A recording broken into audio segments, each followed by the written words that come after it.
साथियों नमस्कार। हम लोग आज पढ़ने जा रहे हैं एक बहुत महत्वपूर्ण पेपर है दोस्तों, सीनियर क्लर्क का है दोस्तों। ये 23/11/2025 को एग्ज़ाम हुआ है दोस्तों। 100 मार्क्स का रहेगा आपका। 110 क्वेश्चन रहेंगे, 100 इस्टेब्लिशमेंट से रहेगा और आपका दोस्तों 10 इसमें राजभाषा से रहेगा दोस्तों। तो बिना किसी देरी के चलते हैं सीधे पेपर की तरफ।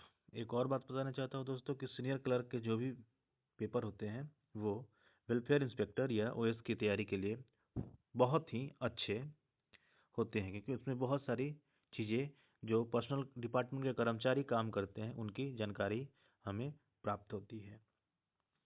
तो सीधे चलते हैं दोस्तों पहले प्रश्न की तरफ।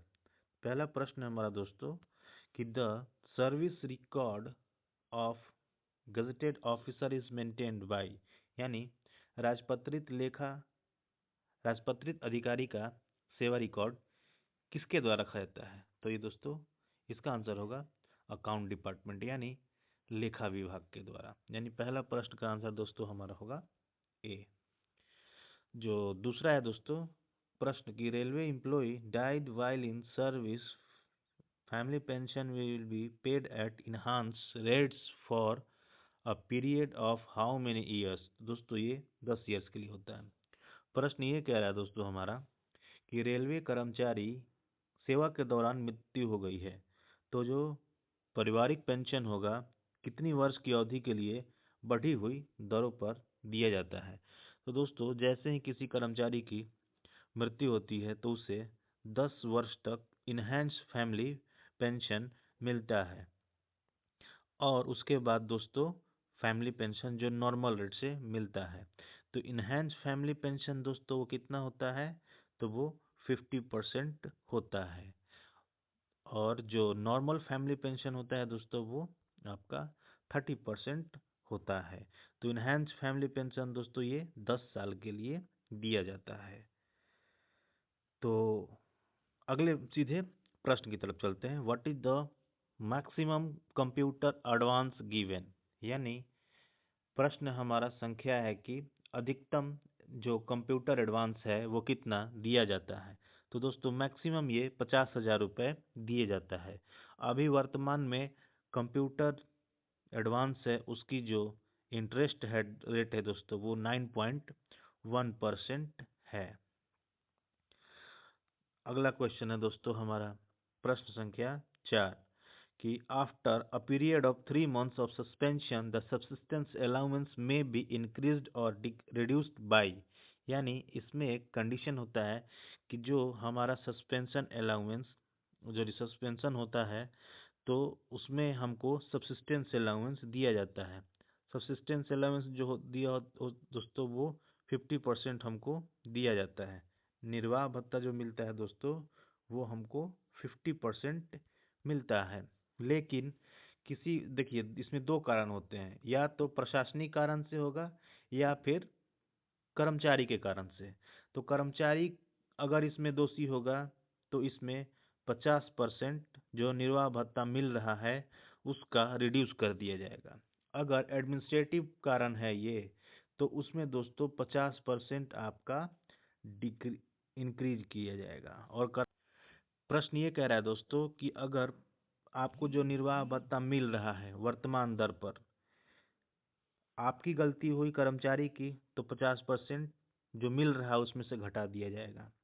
जो प्रशासन की गलती हुई तो उसमें जो आपका निर्वाह भत्ता है वो 50% बढ़ा दिया जाएगा। यही नियम है। तो प्रश्न यही पूछ रहा है दोस्तों कि कितना बढ़ा या घटा दिया जाएगा? तो दोनों कंडीशन में दोस्तों ये 50% होता है। अगला प्रश्न है दोस्तों हमारा प्रश्न संख्या 5। प्रश्न संख्या 5 को देखते हैं दोस्तों हम। प्रश्न संख्या 5 है हमारा tender committee consist of how many person.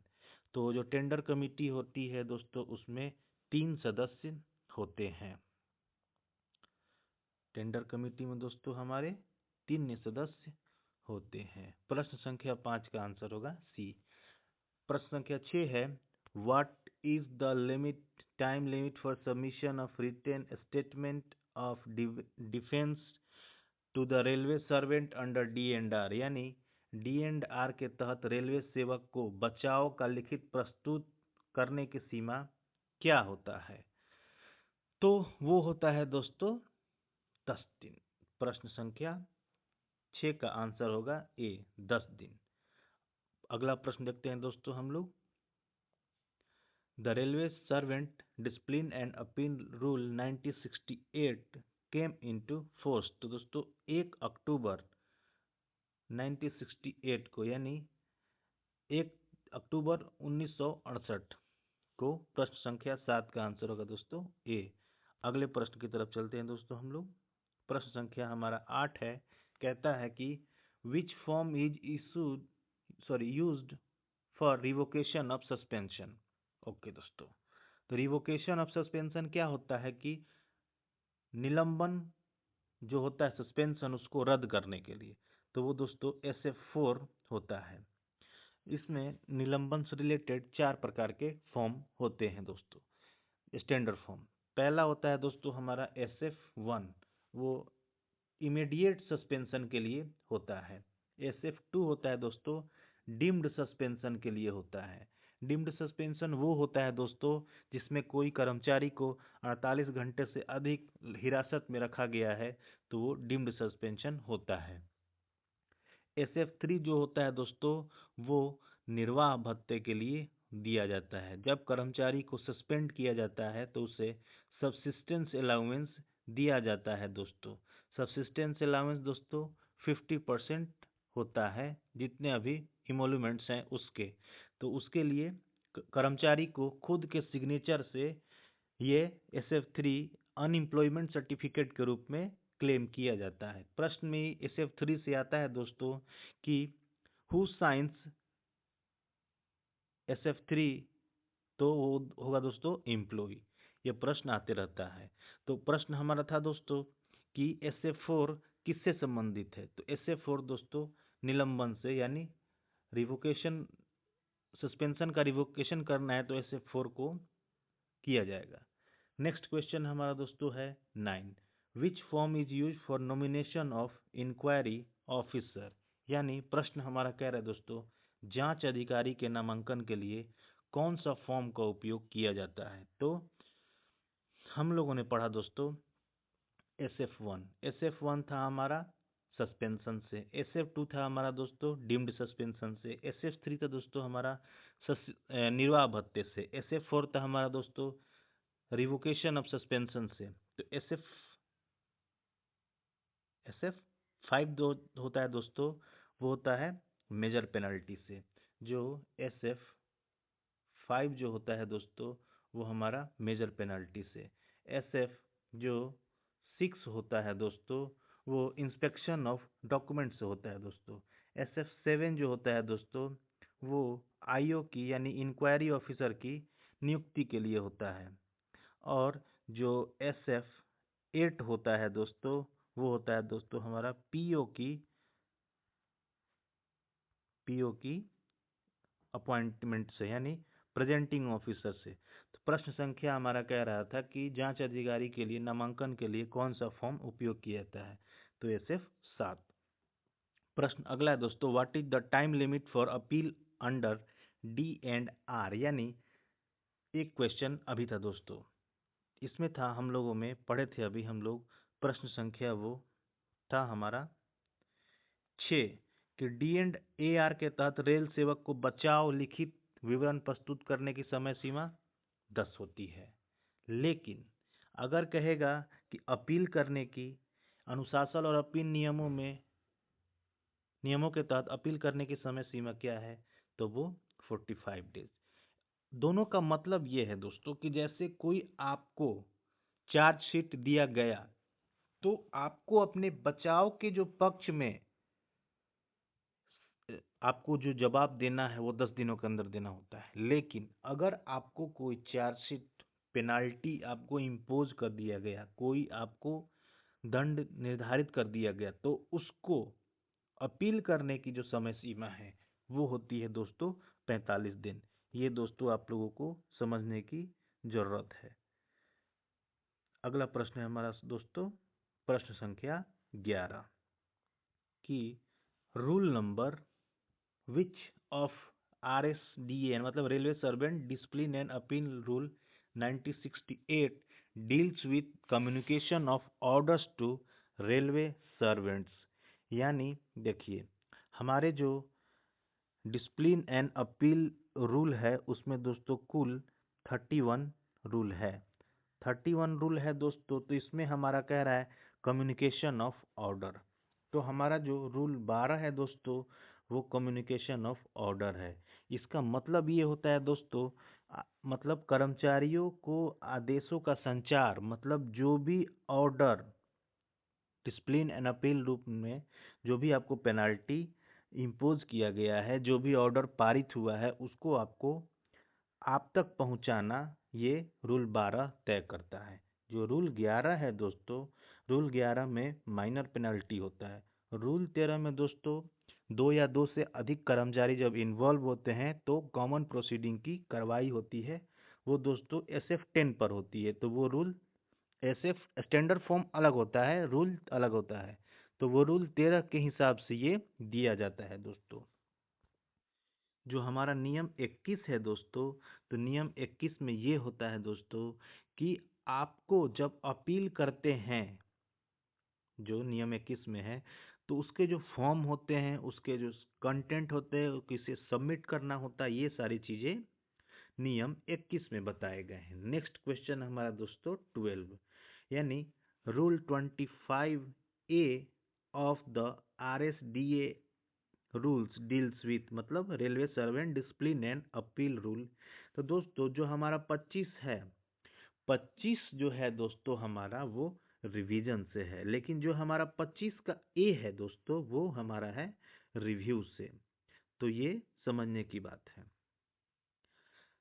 आगे बढ़ते हैं दोस्तों, नियम 13 के हिसाब, अगर आपको जो ये डिसिप्लिन एंड अपील रूल से संबंधित कोई भी समस्या है, तो हमने एक डिटेल्ड व्यू नियम 1 से लेकर के 31 तक एक्सप्लेन किया है। उसके MCQs कराए हैं, स्टैंडर्ड फॉर्म के कराए हैं, और सारी चीज़ें, टाइम लिमिट, सारी चीज़ एक एक चीज़ों को डिस्क्राइब किया गया है। तो आप वो वीडियो देखेंगे, आपका ये डिसिप्लिन एंड अपील रूल से संबंधित सारी समस्याएं आपकी खत्म हो जाएगी एक वीडियो में। नेक्स्ट क्वेश्चन दोस्तों, how many days of LHAP can be accumulated during his service period. तो दोस्तों जो LHAP करने की जो समय लिमिट है वो दोस्तों अनलिमिटेड है। LAP की बात करता है दोस्तों, तो LAP दोस्तों वो 300 दिन तक आप कर सकते हैं। अगला दोस्तों प्रश्न है हमारा 14 कि प्रश्न संख्या 14 है हमारा, if the transfer move involves change of station between the old and new station is less than 1000 kilometre, how many days of joining time is admissible. यानी प्रश्न कह रहा है कि यदि स्थानांतरण स्टेशन में परिवर्तन शामिल है और पुराने और नए स्टेशनों के बीच की दूरी 1000 किलोमीटर से कम है, तो कितने दिनों की ज्वाइनिंग टाइम दी जाती है दोस्तों। तो ये दोस्तों 10 दिनों की। इससे रिलेटेड 3 क्वेश्चन पूछे जाते हैं दोस्तों। पहला क्वेश्चन है कि अगर 1000 से दूरी कम है तो कितना दिन दिया जाता है दोस्तों, तो वो 10 दिन दिया जाता है। अगर दूरी दोस्तों 1000 से अधिक है दोस्तों, तो कितना दिया जाएगा आपको, 12 दिया जाएगा।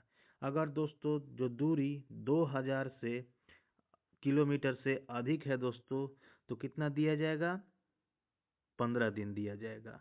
और जो एक और प्रश्न आता है दोस्तों कि मैक्सिमम कितना दिन दिया जा सकता है आपका ज्वाइनिंग टाइम, तो दोस्तों होता है 30 दिन होता है ये मैक्सिमम। वो स्पेशल एक कंडीशन होता है जिसमें विभागाध्यक्ष आपको इसकी अनुमति देते हैं। जैसे बाढ़ और आपदाएं में आप घिर गए हैं, उस कंडीशन में ये सारी चीजें होती है दोस्तों। तो हमारा जो प्रश्न है, प्रश्न संख्या 14 है, उसका आंसर होगा दोस्तों 10 दिन, क्योंकि इसमें कह रहा है कि जो डिस्टेंस है दोस्तों वो है लेस देन 1000 किलोमीटर, यानी 1000 से कम की दूरी है तो आपको 10 दिन का दिया जाएगा। नेक्स्ट क्वेश्चन 15 कि while in the service in encashment of leave a balance of LAP how many days is required, यानी कह रहा है कि अगर आप लीव इनकैशमेंट LAP का कराते हैं तो लीव इनकैशमेंट कराते वक्त आपको कितनी छुट्टियां आपके खाते में होनी चाहिए। तो दोस्तों ये 30 दिन कम से कम छुट्टी कराने के बाद आपके अकाउंट में होना चाहिए। लीव इनकैशमेंट दोस्तों आप हर 2 साल के अंतराल पर पास PTO से जर्नी अवेल करते हुए आप 2 साल के बाद 10 एक बार में 10 और ये मैक्सिमम आप पूरे सर्विस में 6 बार कर सकते हैं। यानी कुल छुट्टी आप सेवा में रहते हुए दोस्तों 60 कर पाएंगे। और आफ्टर रिटायरमेंट आप दोस्तों मैक्सिमम 300 डेज कर पाएंगे दोस्तों। तो अगला क्वेश्चन हम लोग देखते हैं, यानी इस प्रश्न का आंसर होगा दोस्तों 30 डेज 15 का। नेक्स्ट क्वेश्चन है 16 a new rule 3C of the railway service conduct rules has been introduced for prevention of sexual harassment of women at workplace. This is a result of judgment of the Honorable Supreme Court in the case of which यानी Vishakha versus state of Rajasthan. यानी जो rule 3 है दोस्तों sexual harassment of women at work place, ये Vishakha versus state of Rajasthan के निर्णय के बाद ये दोस्तों ये लागू हुआ था। ये महिलाओं के लिए बहुत ही एक सम्मान की स्थिति इनको प्रदान करता है। अगला प्रश्न की तरफ चलते हैं दोस्तों 16। प्रश्न संख्या 16 हो गया। प्रश्न संख्या 17 कह रहा है कि the computer advance will be allowed maximum times in entire service is. तो हमारा इस प्रश्न का आंसर होगा प्रश्न संख्या 17। प्रश्न संख्या 17 का आंसर होगा दोस्तों हमारा ए। पूरे साल में आप 5 बार ले सकते हैं। 3 वर्ष के अंतराल पर आप पूरे सर्विस में 5 बार। अमाउंट कितनी होगी दोस्तों? तो मैक्सिमम आप 50,000 रुपए तक ले सकते हैं। अगला प्रश्न दोस्तों हमारा 18 the maximum HRA paid in railway 7th पे कमीशन यानी मिनिमम, तो मिनिमम दोस्तों 18,000 है। प्रश्न संख्या 19 है दोस्तों gazetted officers who has completed 35 years of continuous service eligible for how many sets of complimentary passes. यानी जो अधिकारी 35 ईयर कह रहा है, तो अगर आप जैसे ही 20 ईयर कंप्लीट करते हैं या 20 ईयर करें या 20 ईयर से ज़्यादा करें, तो आपकी जो कॉम्प्लीमेंट्री पास की लिमिट होती है दोस्तों वो होती है 30 3 से ज़्यादा आपको नहीं मिलेगा। नेक्स्ट क्वेश्चन है दोस्तों date from which RTI fully came into force. दो दोस्तों डेट होता है, एक जिसमें इनैक्टमेंट हुआ था और 120 दिन के बाद दोस्तों RTI को पूर्ण तरह से लागू कर दिया गया। तो ये दिन था दोस्तों 12 अक्टूबर 2005। RTI की जो पूरी नियम है 1 से 31 तक, उसकी विस्तृत चर्चा MCQs के साथ हमारे चैनल पर मौजूद है। अगर आपको समस्या है RTI में तो आप एक बार पुनः देखें और सारी समस्याओं को आप एक वीडियो से हल कर सकते हैं। तो हमारा अगला है दोस्तों प्रश्न संख्या 21 what is percentage of non practice allowance NPA as per 7th पे कमीशन। तो दोस्तों ये 20%। 7th पे कमीशन में दोस्तों ये 25% था, लेकिन 6th पे कमीशन में 20% था, 25% था, और 7th पे में दोस्तों ये हो गया है 20%। नेक्स्ट क्वेश्चन है दोस्तों हमारा 22 DRUCC इज, यानी DRUCC क्या है, फुल फॉर्म क्या होता है। तो ये एक divisional railway users consultative committee है, यानी मंडल स्तर पर रेल उपयोगकर्ता सलाहकार एक समिति है दोस्तों। Next question, which provision of the RTI act explains about transfer of application to another public authority. Question संख्या हमारा है 23, इसका आंसर होगा दोस्तों सी, यानी सेक्शन 6 का 3 में जो थर्ड पार्टी को या सॉरी अनदर पब्लिक अथॉरिटी को, जैसे आपने कंप्लेन किया, आपने अब एपीआईओ को फाइल किया तो पीआईओ को जाएगा, ठीक है ना दोस्तों। तो ऐसे जो ट्रांसफर होता है वो धारा 6 के 3 में यानी सेक्शन 6 के 3 में इसको डिस्क्राइब किया गया है। आरटीआई में यह सारी हम लोग बातें किए हैं। आपको इस प्रकार की समस्या है, आप वीडियो देखिए, आपका क्लियर हो जाएगा। नेक्स्ट क्वेश्चन है, time limit for public information officer for providing request information concerning the life and security of a person under RTI act 2005 is, यानी कह रहा है दोस्तों आरटीआई अधिनियम 2005 के तहत किसी भी व्यक्ति के जीवन और सुरक्षा से संबंधित मांगी जानकारी प्रदान करने के लिए जन सूचना अधिकारी के लिए समय सीमा क्या है। तो दोस्तों जहां लाइफ एंड लिबर्टी की बात आएगी तो दोस्तों उसे 48 आवर्स में आपको जवाब देना होगा। तो क्वेश्चन 44 का आंसर होगा दोस्तों सी। नेक्स्ट है 25 question number, where is the principal bench of CAT located. तो प्रिंसिपल बेंच है दोस्तों दिल्ली, न्यू दिल्ली। एक प्रश्न और है दोस्तों, कैट की स्थापना 1 नवंबर 1985 को हुई थी। कैट का फुल फॉर्म होता है दोस्तों central administrative tribunal. Principal bench new Delhi, total bench 19, at present दोस्तों 19 है। ये आता है जो उसमें जो चेयरमैन होते हैं उसका रिटायरमेंट एज 68 होता है और जो मेंबर होते हैं उसकी 65 होते हैं।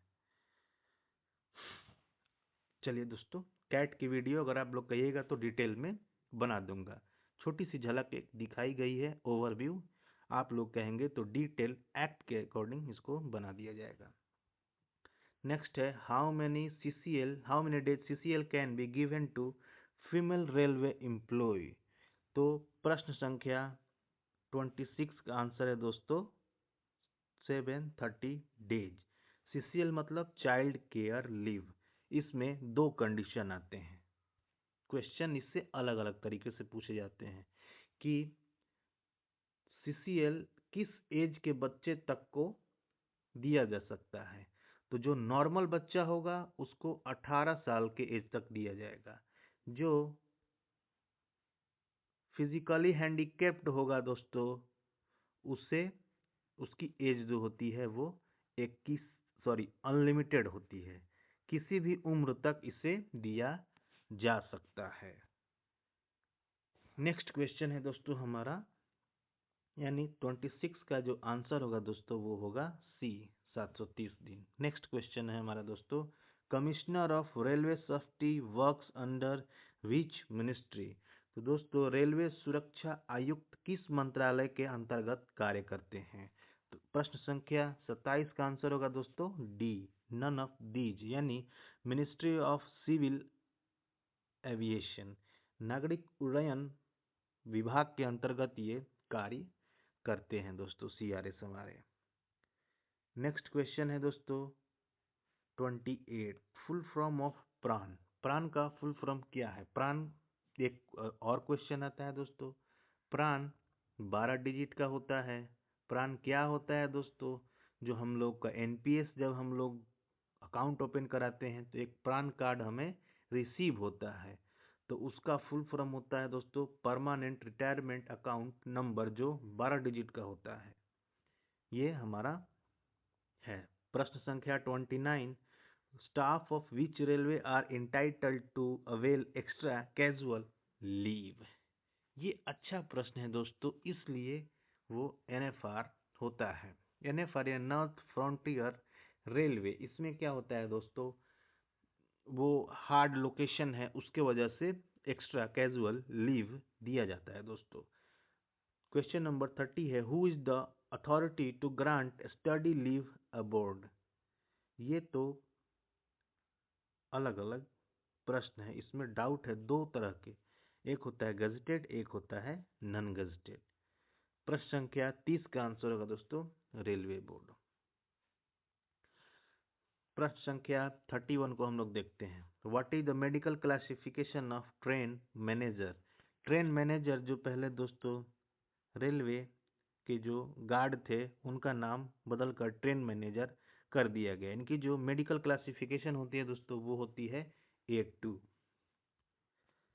प्रश्न संख्या हम 32 को देखते हैं दोस्तों, inquiry is not mandatory under which rule. तो दोस्तों जो रूल नंबर 14(2) होता है उसमें इंक्वायरी मैंडेटरी नहीं होती है, उसमें डायरेक्ट आप पेनल्टी दे सकते हैं। जो रूल 5 होता है ये किसके अंदर, ये क्या है रूल, ये प्रश्न आप कंप्लेन भी कर सकते हैं कि ये रूल क्वेश्चन कंप्लीट नहीं है, इसमें प्रश्न पूरा नहीं है।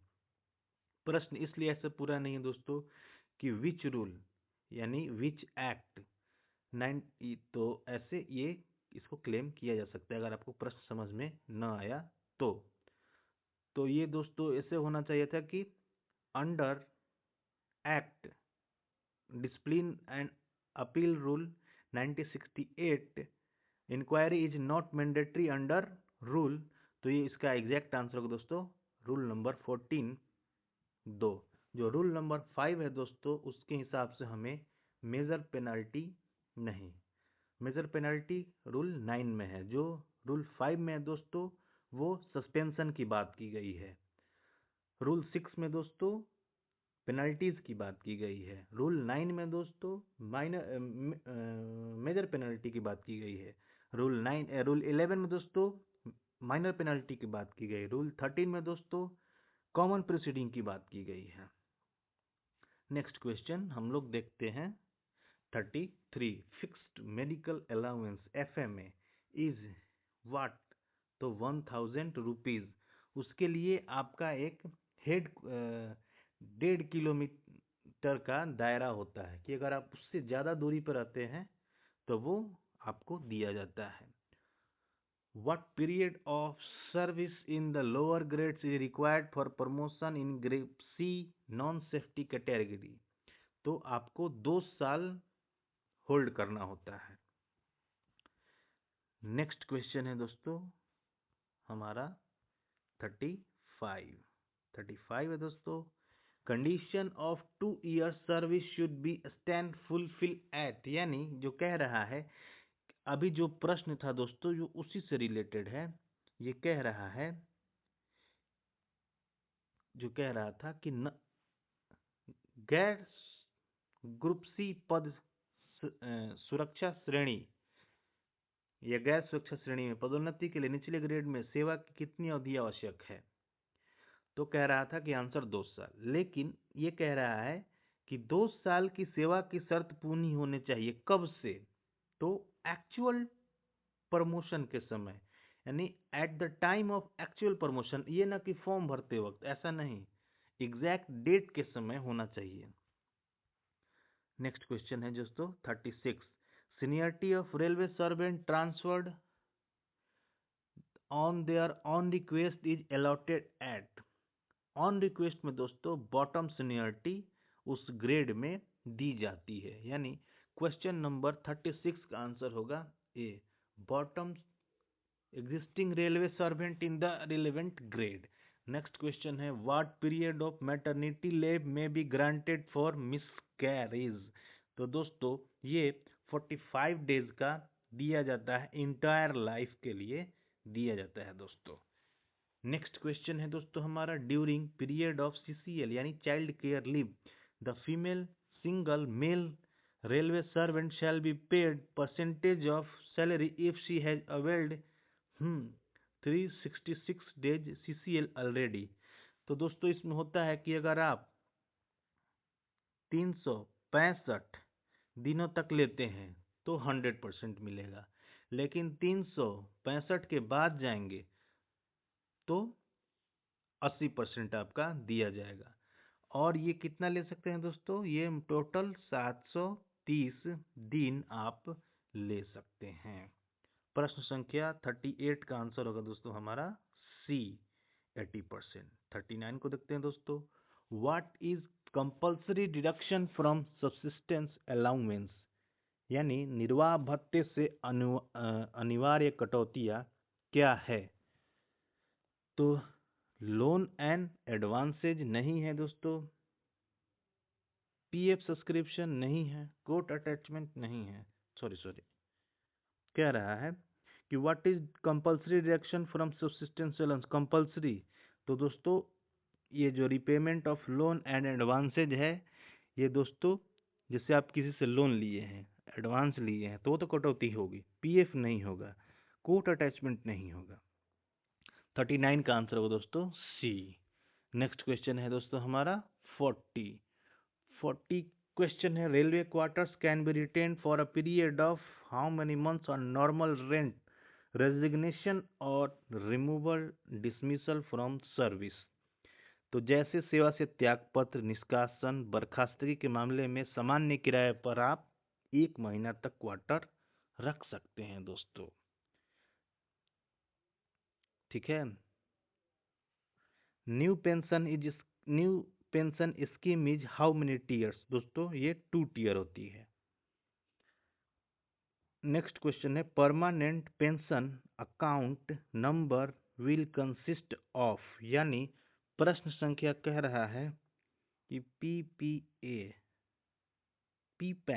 पी पैन जो नंबर होता है दोस्तों वो होता है 16 डिजिट का। आगे चलते हैं दोस्तों, क्वेश्चन नंबर 43, यानी at the zonal level the PNM is held once in. तो जोन पर दोस्तों होता है, देखिए इसमें 3 स्तर पे होता है, डिवीजन, रेलवे बोर्ड और जोन। तो प्रश्न संख्या होता है कि ये 3 महीने पर जोन पर, और डिवीजन पर दोस्तों 2 महीने पर, और रेलवे बोर्ड पर दोस्तों 6 महीने पर ये होता है। अगर पूछेगा, प्रश्न को घुमा देगा कि डिवीजन पर कितने बार एक वर्ष में होगा, तो 6 बार, जोन पर कितने बार होगा, तो 4 बार, रेलवे बोर्ड पर कितने बार होगा एक वर्ष में, तो 2 बार। ये थोड़ा सा ऐसे आता है। नेक्स्ट एक क्वेश्चन है, what is full form of JCM, JCM का फुल फॉर्म क्या है, तो ज्वाइंट कंसल्टेटिव मशीनरी। क्वेश्चन है दोस्तों, इसमें 2 प्रश्न आता है कि एक होता है नेशनल जेसीएम और एक होता है डिपार्टमेंटल जेसीएम, एक होता है दोस्तों रीजनल जेसीएम, यानी रीजनल काउंसिल, डिपार्टमेंटल काउंसिल और नेशनल काउंसिल। तो नेशनल काउंसिल दोस्तों 1966 में स्टार्ट हुआ था, और डिविजनल डिपार्टमेंटल काउंसिल दोस्तों 1968 में स्टार्ट हुआ था। PLB, productivity links bonus will be paid to. तो ये दोस्तों किसको मिलता है, ये ग्रुप सी और ग्रुप डी एम्प्लॉय को दिया जाता है। आप कहिएगा तो एक इस पर वीडियो बना देंगे इसको कैसे कैलकुलेट किया जाता है। नेक्स्ट क्वेश्चन है दोस्तों 66, extra ordinary leave can be granted for period of 5 years, यानी मैक्सिमम जो पीरियड है वो 5 ईयर्स तक आपको दिया जा सकता है। What percentage of seats are reserve for OBC promotion, तो ओबीसी को जो प्रमोशन में सीटें कुछ नहीं दिया जाता है। ओपन में 27% है, एससी को 15% है, एसटी को 7.5% है, लेकिन प्रमोशन में ओबीसी को कुछ नहीं है, और प्रमोशन में एससी को और एसटी को, एससी को 15%, एसटी को 7.5% है। Issue not settled in railway board PNM shall be referred to adhoc tribunal. Next question है, which agency has developed the HRMS portal, तो ये दोस्तों क्रिस ने किया है। तो क्रिस का फुल फॉर्म होता है centre for railway information system. प्रश्न संख्या, अब हम लोग आगे बढ़ते हैं 50 की तरफ। 50 है हमारा दोस्तों प्रश्न, एडमिनिस्ट्रेटिव अप्रूवल मीन्स यानी प्रशासनिक स्वीकृति मीन्स क्या होता है? तो इसका आंसर होता है दोस्तों कि इन प्रिंसिपल अप्रूवल यानी सैद्धांतिक स्वीकृति जो नियम कानून के हिसाब से होता है उसकी। ओके, नेक्स्ट क्वेश्चन, LOA, ये स्टोर डिपार्टमेंट से है यानी टेंडर से है दोस्तों। तो इसका मतलब होता है LOA। LOA का मतलब होता है दोस्तों letter of acceptance. Next question दोस्तों 52। क्वेश्चन नंबर हमारा 52 है दोस्तों, कॉन्ट्रैक्ट पीरियड एक्सटेंशन रिक्वायर्स यानी अनुबंध अवधि बढ़ाने के लिए क्या आवश्यक है दोस्तों? तो इसका आंसर होगा दोस्तों 52 का C, approval of competent authority. अगर कॉन्ट्रैक्ट को पीरियड को आपको बढ़ाना है, एक्सटेंड करना है, तो उसके लिए आपको कॉम्पिटेंट अथॉरिटी की अप्रूवल होनी आवश्यक चीजें हैं। ये सारी दोस्तों हम लोग स्टोर डिपार्टमेंट का ये प्रश्न है दोस्तों। नेक्स्ट क्वेश्चन है दोस्तों 53, GEM पोर्टल यूज्ड फॉर यानी जेम पोर्टल का है प्लेटफॉर्म का यूज किस लिए होता है? तो दोस्तों प्रोक्योरमेंट के लिए होती है दोस्तों। जेम का फुल फॉर्म होता है दोस्तों government e market place. Next दोस्तों SOPGEN रेफर्स टू यानी SOPGEN 54 का आंसर होगा standard operating procedure general case में होता है। इसका होगा प्रश्न संख्या 54 का B। नेक्स्ट क्वेश्चन है दोस्तों हमारा 55, जो MB यानी measurement book is used for. तो जो MB होता है इसका आंसर होगा दोस्तों वर्क मेजरमेंट के लिए MB बुक का यूज होता है। नेक्स्ट क्वेश्चन है दोस्तों 56, AMC annual maintenance contract is used for. तो ये दोस्तों मेंटेनेंस के लिए होता है, मशीनों की रख रखाव, कोई भी इंस्ट्रूमेंट्स है उसके लिए ये चीजें यूज की जाती है।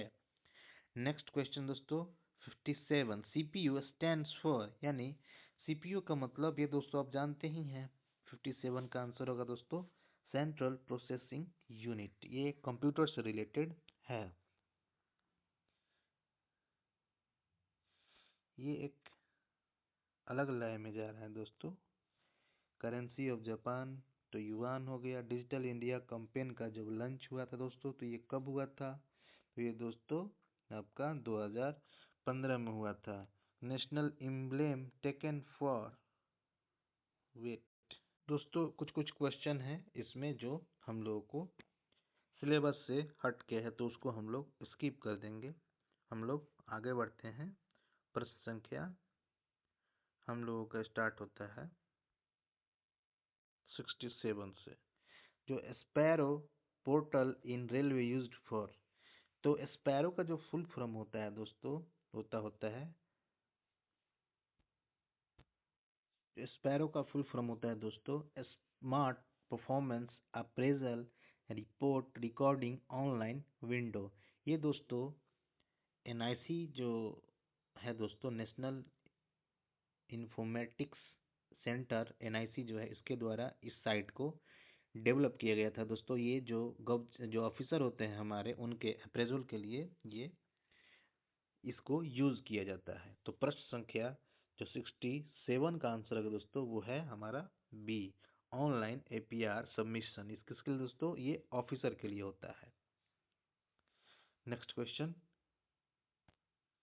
ऑप्शन पर fixation of pay on promotion to level 6 employ has been exercised within what period. यानी लेवल 6 ही नहीं, अगर आपको किसी जब भी प्रमोशन हुआ या MSCP हुआ तो आपको अगर अगर आपको फिक्सेशन आपको करना है कराना है तो आपको 1 महीने के भीतर आपको अपना एप्लीकेशन सबमिट करना पड़ेगा।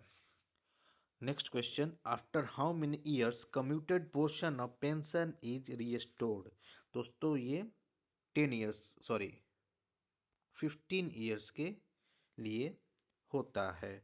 तो प्रश्न संख्या 70 का आंसर सी होगा और मैक्सिमम आप 40% आप कम्यूट करा सकते हैं।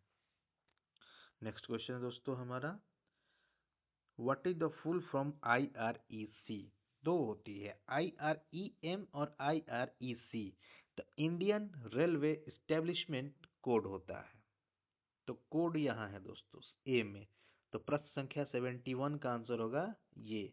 और एक होता है IREM। तो एम जहाँ होगा दोस्तों वहाँ मैनुअल होता है। नेक्स्ट क्वेश्चन है दोस्तों कि reporting officer can fill up APR of an employee who has worked under him for a minimum period of how many days। अगर आपको किसी APR से किसी अधिकारी या आपको रिपोर्टिंग ऑफिसर से आपको तभी APR आपका करेगा जब वो आप उसके अंदर 90 डेज कम से कम काम किए होंगे। तो ये नियम है दोस्तों। नेक्स्ट है, railway employ working on sensitive post have to be transfer after working maximum of how many years. यानी संवेदनशील पदों पर कार्यरत रेलवे कर्मचारी को अधिकतम 4 वर्ष कार्य करने के बाद स्थानांतरित करना पड़ता है। ये आपका सेंसिटिव पोस्ट में आने वाले कर्मचारियों के लिए होता है। नेक्स्ट है दोस्तों 74, minimum education qualification for appointment in level 1 under CGA appointment is. दो कंडीशन होता है, अगर विडो है तो उसके लिए कोई एजुकेशनल क्वालिफिकेशन की जरूरत नहीं है, लेकिन लेवल 1 में अगर उसके डिपेंडेंट्स को करना है तो उसके लिए दोस्तों आपको 10th पास होना आवश्यक है। Which authority can make a cut in pensionary benefits. दोस्तों अगर पेंशनरी बेनिफिट्स को कट करना है तो वो भारत के राष्ट्रपति ही लगा सकते हैं। और जो पेंशन नियम जो है 1993 उसमें लिखा गया है, जो रूल 8 है कि pension is for good habits, यानी अच्छे आचरणों के आधार पर रेलवे सेवक को पेंशन दिया जाता है। और जो अगर किसी रेलवे रिटायर्ड कर्मचारी को, पेंशनर को भी अगर आप कोई D&R प्रोसीडिंग डिसिप्लिनरी एक्शन लिया जाएगा तो SF13 से परमिशन लिया जाएगा प्रेसिडेंट से, SF14 के द्वारा उन पर कार्रवाई की जा सकती है। नेक्स्ट क्वेश्चन है दोस्तों हमारा 76, what is the time schedules for every seniority list as per employ charter. तो दोस्तों एवरी 1 ईयर आपकी सीनियरिटी लिस्ट जारी होना चाहिए। नेक्स्ट क्वेश्चन है, what can 77, what can the leave sanctioning authority do not among these. Cancellation of leave कर सकता है, एक्सटेंशन ऑफ लीव कर सकता है, चेंज ऑफ लीव टाइप ये करने का अथॉरिटी नहीं है। तो प्रश्न संख्या 77 को सी, यानी चेंज ऑफ लीव का मतलब आप लगाए हैं CL तो वो LAP में चेंज करके एक्सेप्ट नहीं कर सकता, ऐसा नियम नहीं है। नेक्स्ट क्वेश्चन है दोस्तों 78, full form of HRMS। HRMS यानी ह्यूमन रिसोर्स मैनेजमेंट सिस्टम ये होता है जिस पर अब सारी चीज़ें ऑनलाइन कर्मचारियों का हो चुका है। The full form of MACPS यानी modified assured career progression scheme होता है दोस्तों। तो कैरियर प्रोग्रेशन एक्सेस नहीं होगा, modified assured career progression scheme. तो प्रश्न संख्या 79 का आंसर होगा दोस्तों सी। नेक्स्ट क्वेश्चन है, The family of a railway servant who dies during service may be allowed to retain railway accommodation for how many months on normal rents। यानी दोस्तों इसका आंसर होगा 24 महीने। यानी सेवा के दौरान मरने वाले कर्मचारी के परिवार को सामान्य किराए पर 24 महीने के लिए आवास बनाए रखने की अनुमति दी जा सकती है। Next question, who is the chairman of zonal railway in PNM? Zone में कह रहा है तो दोस्तों जीएम होंगे। अगर यही कहता कि कन्वेनर कम होगा तो पीसीपीओ होते। अगर कहेगा कि डिवीजन में तो डीआरएम हो गए। अगर कहेगा कि सेक्रेटरी या कन्वेनर कौन होगा तो सीनियर डीपीओ होते हैं। नेक्स्ट क्वेश्चन है हमारा 82, इसी से रिलेटेड है दोस्तों। Who is the secretary at divisional level PNM? तो दोस्तों 82 का आंसर होगा दोस्तों आपका सी, सीनियर डीपीओ। अगर पूछता कि प्रेसिडेंट तो आप कहते डीआरएम। प्रश्न संख्या 83, rule 13A of conduct rule deals with. Okay, तो ये है दोस्तों डॉरी। जो रूल 13 है वो दोस्तों है गिफ्ट से, लेकिन जो 13A है दोस्तों वो डॉरी से है। क्वेश्चन है public demonstration in honour of servant. दोस्तों इसके लिए रूल 14 है। सबलेटिंग ऑफ रेलवे अकोमोडेशन, तो एक होता है प्राइवेट एम्प्लॉयमेंट, वो 15 में आता है, लेकिन 15A में है दोस्तों subletting of railway accommodation, investing, lending and borrowing, तो ये है दोस्तों 16 में। नेक्स्ट क्वेश्चन है दोस्तों 84 है हमारा दोस्तों।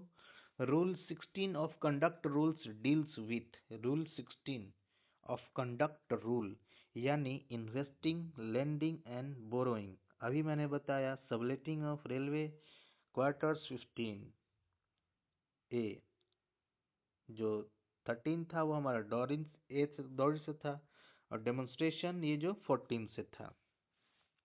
नेक्स्ट बहुत अच्छा क्वेश्चन है, व्हाट इज वैकेंसी बैंक? तो वैकेंसी में क्या होता है? वैकेंसी ना कि जहां money value of surrender post is kept, वहां होता है वो वैकेंसी बैंक होता है। नेक्स्ट क्वेश्चन है दोस्तों हमारा 86, age relaxation SC/ST candidates for recruitment in government scheme is how many years? तो 5 ईयर्स। कुछ रिलेवेंट क्वेश्चन है दोस्तों, जो रिलेवेंट होगा उसी को हम लोग पढ़ेंगे। नेक्स्ट क्वेश्चन दोस्तों हमारा 93, Arpan portal developed by Indian railway which is important feature for? तो पेंशनर डाटाबेस ये होता है दोस्तों। अर्पण का जो फुल फॉर्म होता है दोस्तों वो आपको हम बता दें।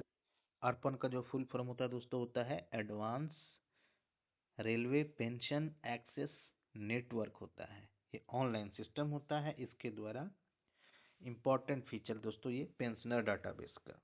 नेक्स्ट क्वेश्चन है दोस्तों हमारा 94, MACPS is introduced by which पे कमीशन?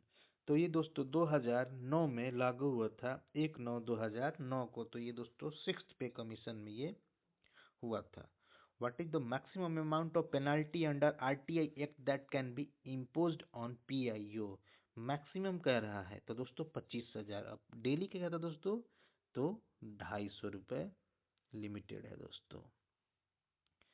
नेक्स्ट क्वेश्चन है हमारा 96।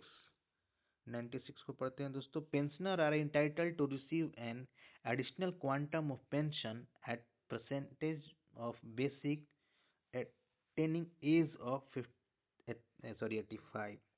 दोस्तों इसमें एक साइकिल चलती है कि अगर आप 80 ईयर्स से 85 के बीच में हैं तो आपको 20 ईयर्स एडिशनल पेंशन मिलता है। अगर आप 85 से 90 के बीच में है दोस्तों तो वो 10% हर 5 ईयर पर इंक्रीज हो जाता है। तो 85 से 90 के बीच में 30% है। 90 से अगर आप 95 के बीच में है दोस्तों तो ये होता है आपका 40%। जैसे ही आप 95 से 100 जाते हैं दोस्तों तो ये होता है दोस्तों 50%। लेकिन ये एक और धमाका होता है दोस्तों, जैसे ही आप 100 क्रॉस करते हैं तो आपकी जो पेंशन वो दुगनी 100% इंक्रीज हो जाती है। तो प्रश्न संख्या कह रहा है 96 कि 85 ईयर्स हो गया तो उसको मिलेगा कितना, 30% मिलेगा। 85 से कम रहता तो 20% मिलता, और 90 से ज़्यादा रहता तो उसको 40% मिलता, 95 से ज़्यादा रहता उसको तो 50% मिलता। नेक्स्ट क्वेश्चन है दोस्तों हमारा 97। How much additional quantum of basic pay would be record for the purpose of computation of retirement benefits to running staff.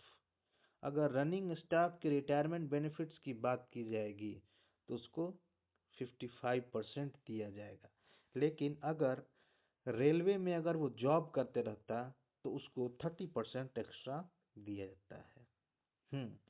Question है what does NIP stands for. तो ये होता है notice of imposition of punishment होता है दोस्तों। तो प्रश्न संख्या 98 का जो आंसर होगा दोस्तों वो होगा, सॉरी, पनिशमेंट नहीं होता है, पेनाल्टी होता है। तो इसका आंसर होगा C, NIP। Next question, how many months vacancies are calculated for the selection post. Selection post के लिए दोस्तों ये होता है, प्रश्न संख्या 99 का आंसर होगा हमारा बी, 15। इसमें 4 तरह की वैकेंसियाँ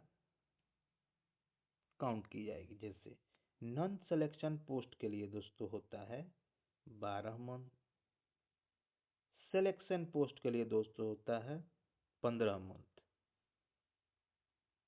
जो हमारा एक्स कैडर पोस्ट होता है दोस्तों, डेपुटेशनल पोस्ट होता है, जैसे विजिलेंस का हो गया, इंस्ट्रक्टर का हो गया, इसके लिए होता है दोस्तों 24 मंथ। और जो ग्रुप बी प्रमोशन होता है दोस्तों, उसके लिए होता है दोस्तों 30 मंथ, 24 और प्लस 6 इतने का होता है दोस्तों। तो आगे बढ़ते हैं प्रश्न की ओर। तो इस प्रश्न का आंसर होगा दोस्तों B. Question number 100, where is the headquarter of CRIS, centre for railway information system. तो इसका आंसर है दोस्तों हमारा न्यू दिल्ली, ये इसका आंसर होगा। क्वेश्चन है हमारा, according to official language rules Andaman and Nicobar islands falls under which region. तो इसका आंसर होगा दोस्तों ए में। 3 तरह के रीजन में बांटा गया है, ए, बी और C. Who is the chairman of CIS, central Hindi समिति या कमिटी। तो इसके होते हैं दोस्तों प्राइम मिनिस्टर, इसके चेयरमैन होते हैं दोस्तों।